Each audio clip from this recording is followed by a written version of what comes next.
once again navigate to the login page, enter your email address and password.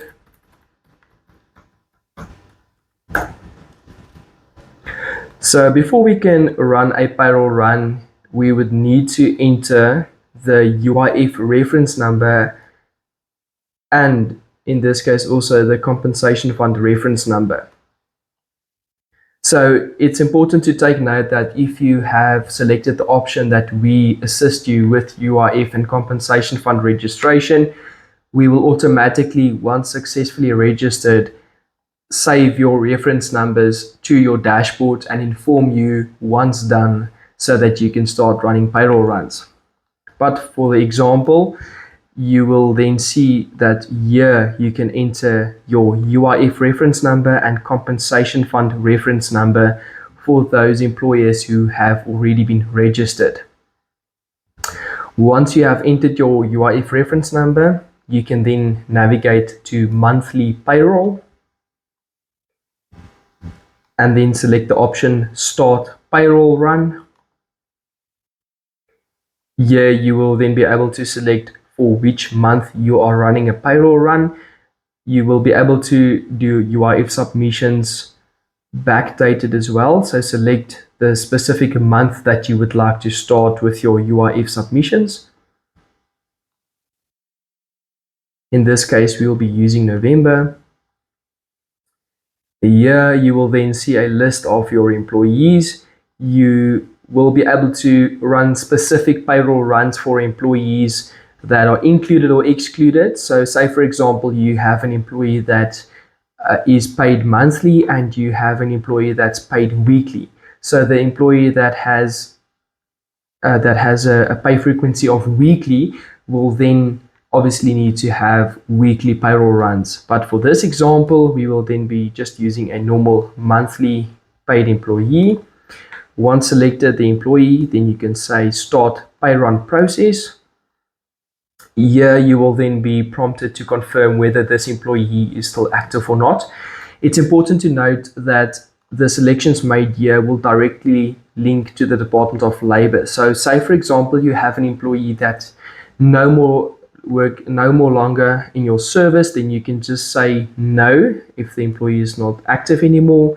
And then you will see you need to enter the relevant code of why this employee is no longer in your service. So for example, the employee was dismissed. You can then just select the dismissed code and then confirm the last working day of this employee. So as soon as you complete this payroll run, you will see that this employee will then, after this payroll run, be terminated and will no longer be included in your payroll runs. But for this example, we will be just saying that the employee is still active. And here you will see the manually salary adjustment needed option. So say for example, you have an employee that broke something or there's a agreed upon deduction that you need to also include on the employee's payslip and also need to be deducted from the employee's wage. Then you would need to select the option, yes, there is a salary adjustment needed. Here you will then be able to enter a deduction, for example. Just select a deduction and say damage. Enter the amount. Say for example it was 500 Rand.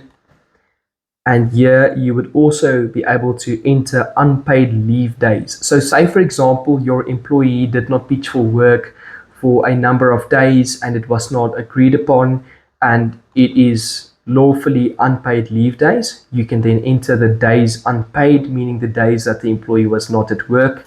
Say for example 3 days. The system will then automatically calculate based on the wage of the employee the deduction amount based on the working days and the salary amount.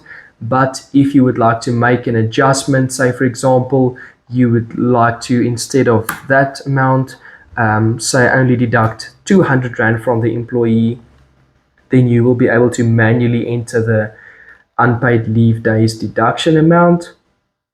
And here you would need to provide a justification for adjustment. So that is just to be transparent so that it will also be clear to the employee once they see that there have been deductions made during the course of the payroll run, and also for the labor inspectors. Say for example, the employee would like to take you to the CCMA for a unjustified deduction, then you would be able to confirm here on the payslip why the deduction was made. So for example, you can say, for example, 3 unpaid leave days and also just enter the amount there, or you can also then enter, say, for example, damages to property, for example, just for interest sake. Then you can just enter that description there.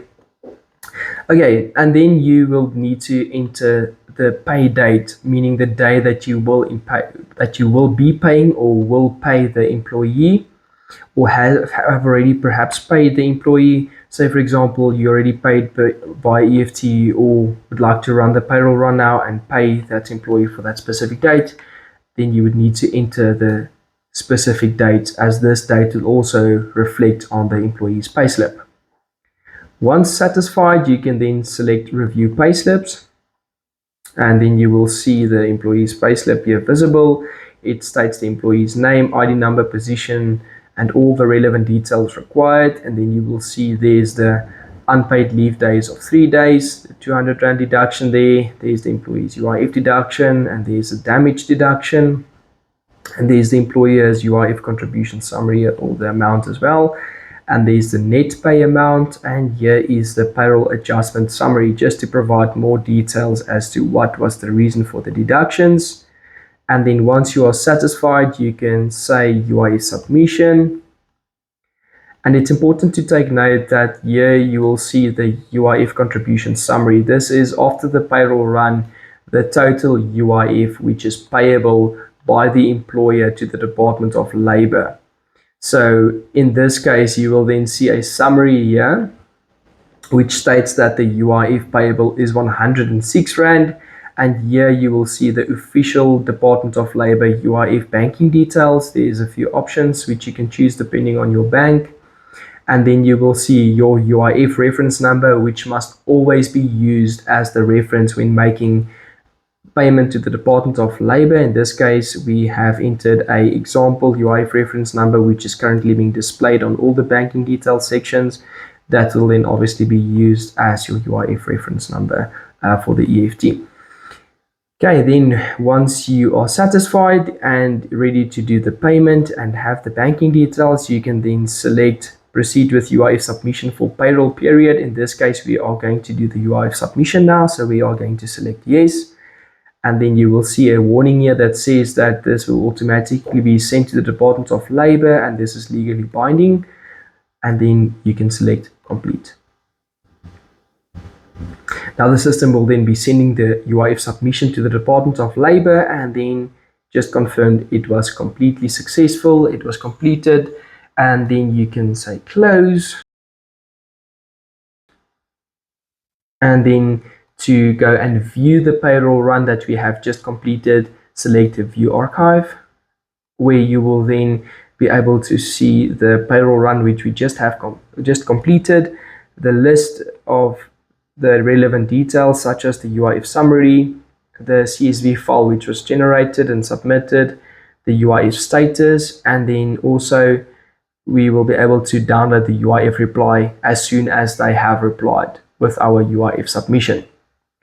And then once that has been done, you will then be able to also select upload proof of payment. So after you have run your payroll run, you can select upload proof.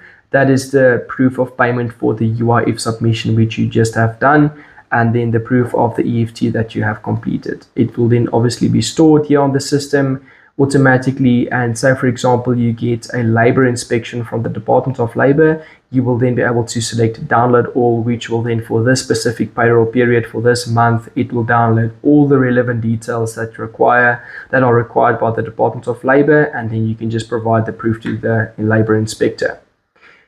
So that is how you run a payroll run on MyHelper.